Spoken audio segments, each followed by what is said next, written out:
Bismillahirrahmanirrahim. Alhamdulillahirabbil alamin. Wassalatu wassalamu ala al-mab'uthi rahmatan lil alamin. Nabiyyina Muhammadin wa ala alihi wa sahbihi wa man tabi'ahum bi ihsanin ila yaumiddin. Amma ba'd. Alhamdulillah, kita masih melanjutkan pelajaran kita, masih dalam baca kitab Qawaidul Ushul wa Ma'aqidul Fusul karya Al-Imam Al-Allamah Abdul Mu'min bin Abdul Haq Al-Baghdadi Al-Hambali rahimahullahu ta'ala. Maqala rahimahullahu ta'ala. Man?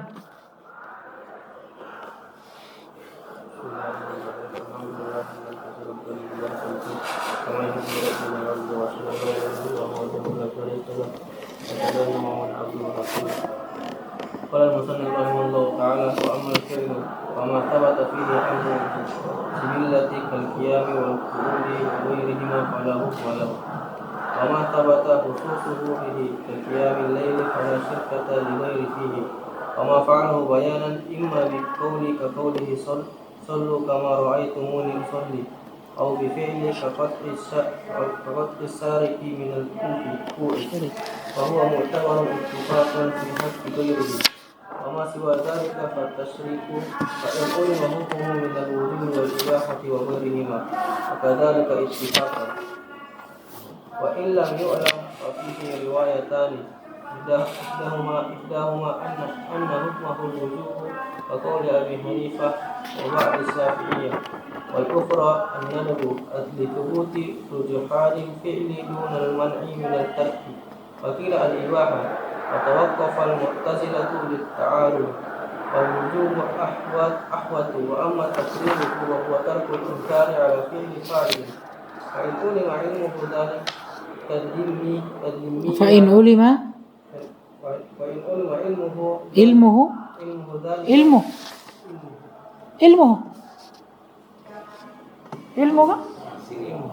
ilmuhu.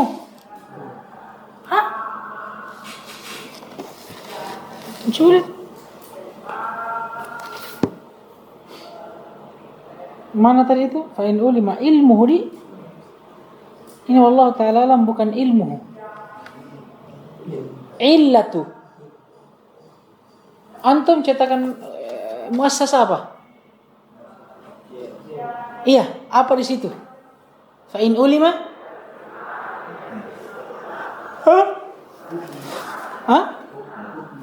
Hukmuhu Allah.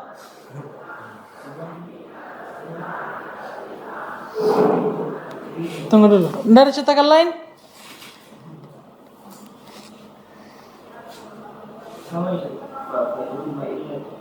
Illatu. Illatu. Wallahu a'lam. Nanti coba kita cari lagi. Lanjut. Fa in ulima illatu dzalika فلا حكم له، وإلا دل على الجواز ثم العالم بذلك منه بالمباشرة. Baik, khair, sampai di situ. Ini beda nih pembahasannya. Tsumma qala rahimahullahu taala wa ammal fi'lu. Sekarang beliau masuk kepada rincian yang berikutnya dari as-sunnah. Sebagaimana telah berlalu, sunnah terbagi menjadi 3. Ada qauliyah, ada fi'liyah, dan ada takririyah. Qauliyah sudah lewat, dan pembahasan yang beliau bahas juga sudah lewat, bahwa kapan ada sunnah qauliyah, apa yang wajib?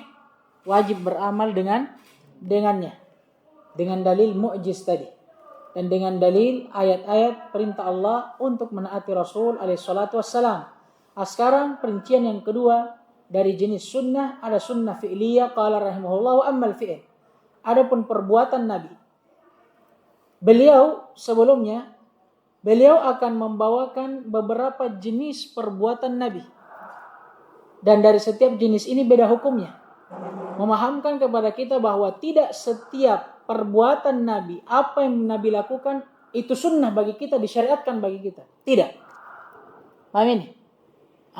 Beliau akan merinci. Kata beliau, fama sabata fihi amrul jibilliyah atau jibillah, maka apa yang datang fihi ay fi fi'lin nabi, apa yang datang dari perbuatan Nabi yang berupa perkara jibillah. Jibillah ini bisa kita katakan tabi'iyah, yang merupakan tabiat Nabi sebagai manusia. Seperti apa? Kal qiyami wal qu'ud, seperti berdiri, duduk, wa ghairihima, dan yang selain daripada keduanya, makan, minum, tidur, istirahat, dan yang semisal dengannya, yang merupakan tabiat manusia, fala hukma lahu, maka tidak ada hukumnya. Apa maksudnya? Tidak dikatakan sunnah bagi siapa yang melakukannya. Paham ini? Ya, kenapa disebutkan oleh para ulama bahwa namanya perbuatan yang merupakan jibillah atau tabiat atau khalqiyah, tabiat manusia, ini setiap manusia pasti melakukannya. Ya. Sebagaimana Nabi adalah manusia seperti dengan manusia yang lainnya, maka sebagaimana manusia itu makan, Nabi juga makan. Nabi makan, kita juga makan. Sebagaimana manusia itu butuh minum, butuh berjalan, butuh istirahat, Nabi juga seperti itu, dan kita juga seperti itu. Kenapa? Ya karena kita sama-sama manusia, dan perbuatan ini ya memang perbuatan yang merupakan apa? Tabiat manusia yang setiap manusia pasti melakukannya. Paham tidak ini? Dan juga kenapa kita tidak bisa hukumi ini apakah dia sunnah ataukah dia wajib, apakah dia mubah? Kenapa? Karena ini sama sekali tidak berkaitan dengan apa? Hukum taklifiyah. Kenapa? Karena namanya hukum taklifiyah itu kan hukum yang berupa pembebanan. Namanya kan taklif, pembebanan. Adanya sesuatu yang menjadi beban bagi seorang hamba. Ya. Perlu untuk dia lakukan dan perlu untuk dia tinggalkan. Nah sekarang ini jibillah, bisa tidak orang tinggalkan? Tidak, semua orang perlu. Tidak bisa kita katakan bilang, dia harus berusaha untuk melakukannya, dia harus berusaha untuk meninggalkannya. Tidak bisa. Beda dengan taklifiyah, ada hukum perintah wajib yang datang. Ini kan seorang manusia harus berusaha untuk melakukannya. Ada larangan yang datang. Ini namanya pembebanan. Kenapa? Karena orang harus berusaha meninggalkannya. Nah sekarang makan, minum, berdiri, duduk, jalan kaki, istirahat, tidur. Apa kita katakan taklifiyah? Ada pembebanan bagi manusia? Enggak, karena memang manusia butuh itu. Justru mungkin tidak bisa dikatakan manusia kalau tidak seperti itu. Paham ini? Ini tabiatnya memang. Maka bagaimana hukumnya? Kata beliau, la hukma lahu. Tidak ada hukumnya. Maksudnya apa? Orang yang melakukannya tidak juga dikatakan apa? Melakukan sunnah. Paham tidak ini? Masya Allah. Itu tadi. Jadi dari dua sisi. Yang pertama karena ini tabiat. Dan yang kedua karena ini tidak masuk dalam hukum taklifiyah. Kenapa? Karena taklifiyah itu sesuatu yang apa? Mungkin dilakukan, mungkin ditinggalkan. Sesuatu yang manusia itu perlu berusaha untuk melakukannya atau untuk meninggalkan. Karena ada beban di situ. Nah sekarang ini perbuatan-perbuatan yang tabi'ah, jibillah, ya setiap manusia pasti melakukannya. Paham ini tak? Tidak bisa ditinggalkan. Yang kedua, tsumma qala rahimahullah wa ma thabata khususuhu bihi. Ini jenis kedua dari perbuatan Nabi. Yang pertama ada yang Nabi lakukan tapi perbuatan itu memang sebagai bentuk apa? Keharusannya sebagai manusia, tabiatnya. Kalau yang kedua ada perbuatan yang Nabi perbuat dan lakukan yang khusus hanya untuk beliau alaihi salatu wassalam. Seperti apa? Contoh yang beliau bawakan ka qiyamil laili. Seperti qiyamul lail. Ketahuilah ikhwas sekalian, qiyamul lail dahulunya ya, di sisi Nabi alaihi salatu wassalam itu wajib. Ya, sebagaimana firman Allah Subhanahu wa taala, ya ayyuhal muzammil, wahai al-muzammil. Apa ini al-muzammil? Orang yang berselimut. Maksudnya orang yang tidur di tengah malam, yang dimaksudkan olehnya Nabi kita Muhammad alaihi salatu wassalam. Qumil laila illa qalila. Bangunlah, bangkitlah di tengah malam walaupun sedikit. Perintah kepada Nabi untuk mendirikan salat malam, dan dari sini para ulama mengatakan akan wajibnya, tapi ini di zaman Nabi dahulunya. Kemudian para ulama mengatakan perintah ini pun dihapus. Ya. Ini. Tapi yang menjadi inti wajibnya salat malam. dahulu ini. Ini perbuatan Nabi. Tapi apakah perbuatan Nabi ini juga disyariatkan untuk kita? Tidak. Maksudnya tidak diwajibkan. Karena ini khusus untuk Nabi. Atau contoh lainnya yang keluar dari perselisihan. Karena contoh ini diperselisihkan. Ya banyak. Seperti apa? Bolehnya Nabi menikah lebih daripada 4 wanita. Kemudian pernah Nabi berpuasa 2 hari berturut-turut tanpa berbuka. Sampai Ibnu Umar atau Umar ingin mencontoh perbuatannya, tapi Nabi larang. Ya kan? Umar atau Ibnu Umar? Ibnu Umar kalau tidak salah ya. Iya. Umar, Allahu a'lam. Berselisih para ulama. Bukan ulama asli nih, ulama palsu. Nah. Baik. Kemudian juga bolehnya Nabi melakukan nikah hibah.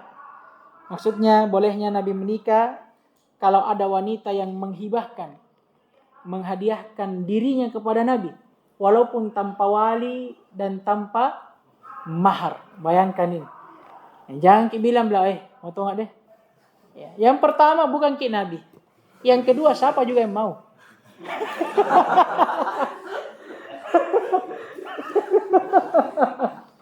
Ya, bercanda saja. Itu. Jadi ini khusus untuk Nabi. Maka kata beliau apa hukumnya? Fala syirkata. Ini syirka atau syarikah? Syirka kayaknya ya. Fala syirkata li ghairihi fihi. Maka siapa yang selain Nabi hukumnya tidak boleh bersyirikat di dalamnya. Maksudnya apa? Ini diwajibkan untuk Nabi, dibolehkan untuk Nabi, tidak untuk selainnya dari kalangan umatnya, walaupun para sahabatnya. Karena ini khusus untuk Nabi. Kemudian tsumma qala rahimahullahu taala. Baik. Wa ma fa'alahu bayanan imma bil qawli. Fa qawlihi sallu kama ra'aitumuni usalli aw bil fi'li. Ka qat'is sariqi minal qur' fa huwa mu'tabaru ittifaqan fi haqqi ghairihi. Ini bentuk yang ketiga. Adapun perbuatan Nabi yang Nabi lakukan sebagai bentuk penjelasan kepada umat, baik penjelasan itu berupa ucapan atau perbuatan. Nah, seperti apa? Ucapan Nabi, "Shallu kama ra'aitumuni usolli." Salatlah kalian sebagaimana cara aku salat. Nah ini kan penjelasan terhadap firman Allah Subhanahu wa taala, "Wa aqimu as-shalah." Allah mengatakan wa aqimus shalah, dan dirikanlah salat. Ini bagaimana caranya? Datanglah sabda Nabi, "Shallu kama ra'aitumuni usolli." Sebagai apa ini? Bayanan, penjelas terhadap ayat tadi. Atau perbuatan Nabi perbuatan Nabi berupa fi'il, perlakuan yang juga datang sebagai penjelas. Sebagaimana perbuatan Nabi yang memotong tangan seorang pencuri minal qur'. Qur' itu apa ini namanya? Dari pergelangan tangan. Ini juga menafsirkan ayat firman Allah SWT, "Was-sariqu was-sariqatu faqata'u aydiyahuma."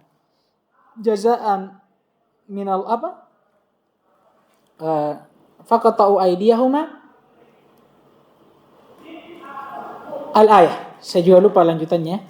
Ayat ini kata Allah, dan bagi seorang pencuri, laki-laki ataupun perempuan, maka hukumannya potonglah tangan keduanya. Amin. Sekarang dari mana mau dipotong ini? Datang perbuatan Nabi.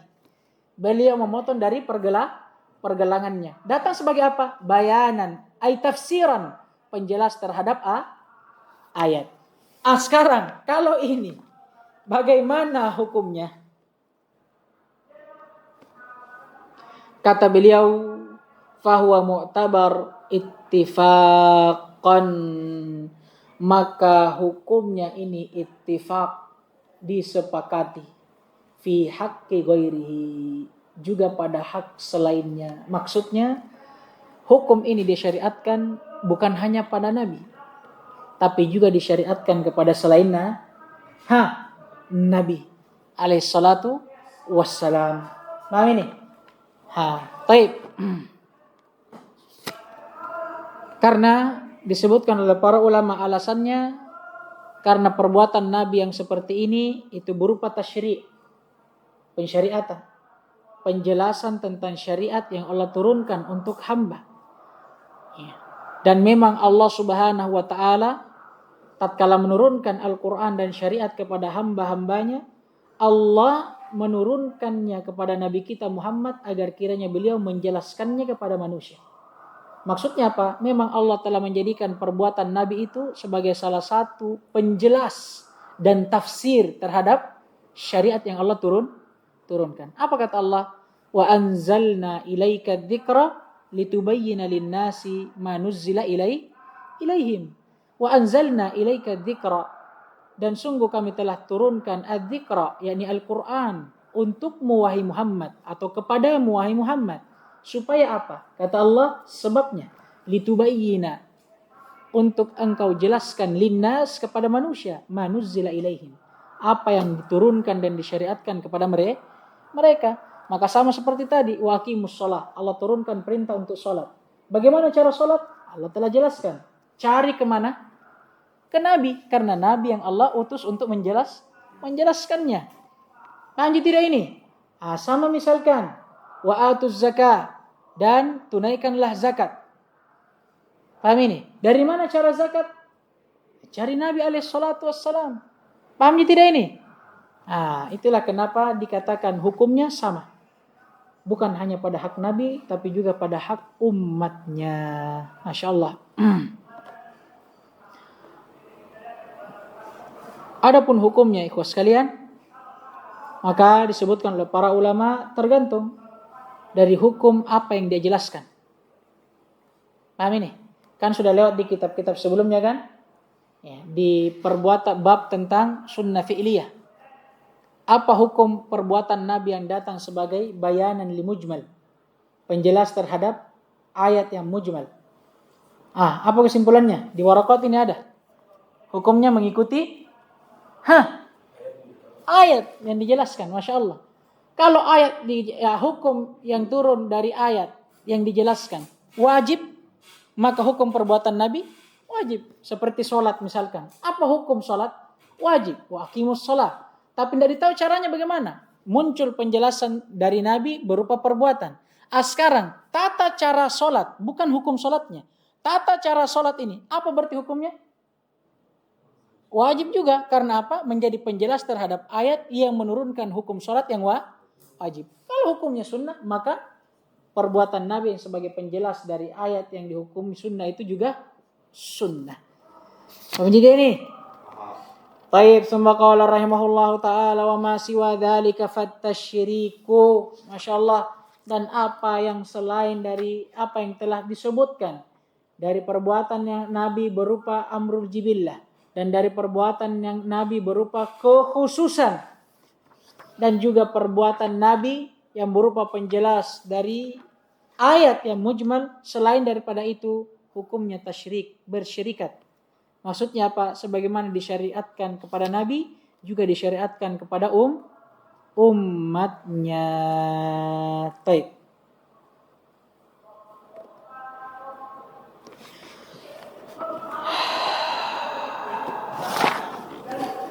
Kemudian kata beliau, fa in ulima hukmuhu.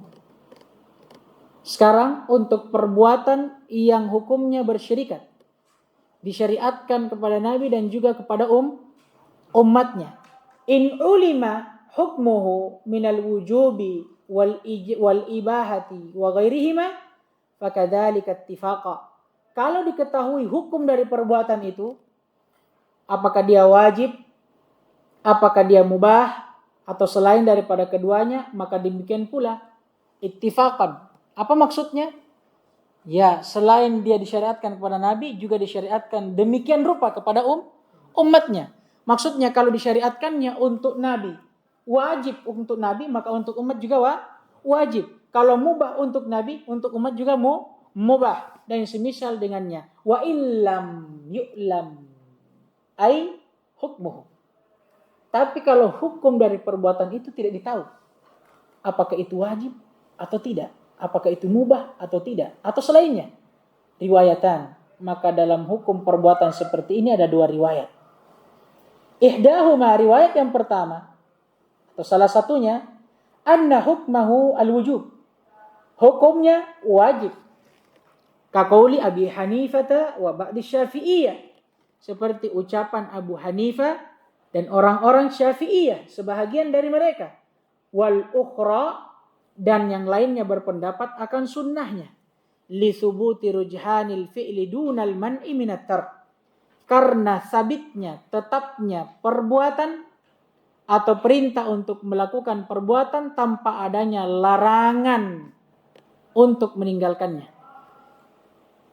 Ini riwayat yang pertama ada berapa pendapat? 2. Ada yang mengatakan wajib, ini pendapat Abu Hanifah dan sebagian Syafi'iyah, dan yang lainnya mengatakan sunnah. Kenapa itu tadi? Karena tetapnya perintah untuk melakukan sesuatu tanpa adanya larangan untuk meninggalkannya. Dan sekarang perintah yang dianjurkan tapi tidak dilarang untuk ditinggalkan. Apa ini? Sunnah. Tidak ini. Baik. Kan kalau wajib dia dianjurkan tapi dilarang kita untuk meninggalkan, karena dalam meninggalkannya ada dosa. Kalau sunnah kan tidak. Kenapa? Karena walaupun dia dianjurkan, kita tetap tidak dilarang untuk meninggalkan. Apa definisinya sunnah? Kalau dilakukan dapat pahala, kalau ditinggalkan tidak berdosa. Itu maksudnya. Dengan alasan inilah mereka mengatakan itu sunnah. Wakila. Ada yang mengatakan. Ini pendapat yang ketiga. Jadi afonnya tadi 2 riwayat itu telah berlalu. Riwayat yang pertama mengatakan apa? Mengatakan wajib. Dan riwayat yang kedua mengatakan sunnah. Dan riwayat yang dimaksudkan ini riwayat dari Imam Ahmad.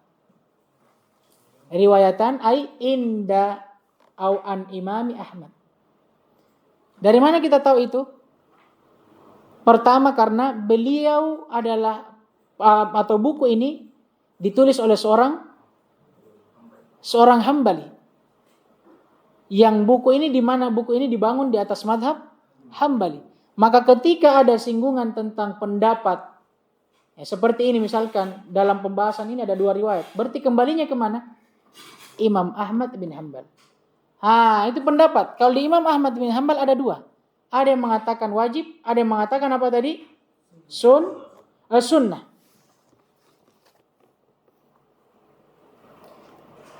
Dan yang mengatakan wajib, mereka mengatakan karena asal mengikuti perbuatan Nabi wajib. Ada pun yang mengatakan sunnah, dia mengatakan ya, karena ini hanya perbuatan Nabi dan tingkat yang paling tinggi dalam mengikuti perbuatan Nabi adalah sunnah. Dan juga karena perbuatan itu tidak ada larangan untuk meninggalkannya. Wakila, ini pendapat yang ketiga. Al-ibahah. Ada yang mengatakan bahwa perbuatan itu mubah. Kenapa? Karena dia ambil tingkatan paling minimalnya. Yang namanya perbuatan kan ada 3. Paham ini? Ada perintah wajib, ada perintah sunnah, dan ada mubah. Dia ambil tingkatan paling rendahnya. 3 pendapat pertama ini berpendapat akan bolehnya dilakukan. Kalau yang pertama mengatakan wajib, yang kedua sunnah, yang ketiga mubah. Wa tawaqqafa al-mu'tazilatu lit-ta'arud. Adapun orang-orang Mu'tazilah, mereka tawakuf karena menurut mereka terjadi ta'arud. Paham ini? Ta'arud dari sisi mana? Ya mereka mengatakan ini perbuatan dari Nabi, tapi tidak datang hukumnya. Kita tidak tahu apakah ini halal, apakah ini sunnah, ataukah ini tidak disunnahkan atau yang semisal dengannya. Hanya saja kata beliau wal wajibu ahwat. Pendapat yang mengatakan wajib ahwat ini pendapat Imam Abdul Mu'min Ibn Abdul Haq. Kenapa? Disebutkan oleh para ulama, beliau mengatakan itu lebih ahwat karena namanya perbuatan, tingkatan yang paling tingginya adalah wajib. Maka dengan mengambil hukum wajib itu lebih membuat kita lebih aman. Karena walaupun itu sunnah, kalau kita berpendapat wajib, ya jelas kita pasti lakukan. Yang jadi masalah, kalau itu wajib, nah kita menganggap itu sunnah. Kemudian kita tinggalkan, bisa berdosa. Makanya beliau katakan, al-wajib ahwat. Yang berpendapat akan wajibnya, itu lebih berhati-hati. Paham ini? Walaupun sebagian ulama ada yang mengatakan yang lebih dekat adalah berpendapat yang mengatakan itu sunnah. Paham ini? Pendapat yang mengatakan itu sunnah. Wallahu ta'ala alam. Dan juga sebagian ulama ada yang memberikan ta'liq. Ada yang memberikan ta'liq bahwa tidak setiap perbuatan Nabi, walaupun itu boleh, ya kan, itu kita katakan sunnah. Kenapa? Karena kadang ada perbuatan Nabi yang Nabi lakukan bukan sebagai maksud taqarrub ilallah, bukan sebagai maksud pendekatan diri kepada Allah. Ya, dengan bahasa lain, Nabi tidak niatkan itu sebagai ibadah. Nabi tidak meniatkan itu sebagai ibadah. Paham ini? Sebagaimana buku-buku yang telah berlalu, kan mereka langsung membagi perbuatan Nabi. Kalau dia bukan muqtada jibillah dan bukan pula kekhususan untuk Nabi, maka apa yang Nabi lakukan berupa ketaatan, itu baru dihukumi sunnah. Kenapa? Karena apa yang Nabi lakukan bukan dari bentuk ketaatan, ini tidak ada hukumnya. Ini bukan berarti tidak boleh, boleh dilakukan, tapi tidak dihukumi sunnah. Paham tidak ini? Baik. Thumma qala rahimahullah, kita lihat jam dulu, saudaraku. Kita lewat mikapang ini, ya. Lewat mi, kita cukupkan sampai di sini. Naktafi bihadza al-qadr, subhanakallahumma bihamdik, asyhadu an la ilaha illa anta, astaghfiruka wa atubu ilaik. Wafaqallahu jami' lima yuhibbu wa yarda. Wa itina al-afiyata was salamah. Innahu ila dzalika wal qadru ali, walhamdulillahi rabbil alamin.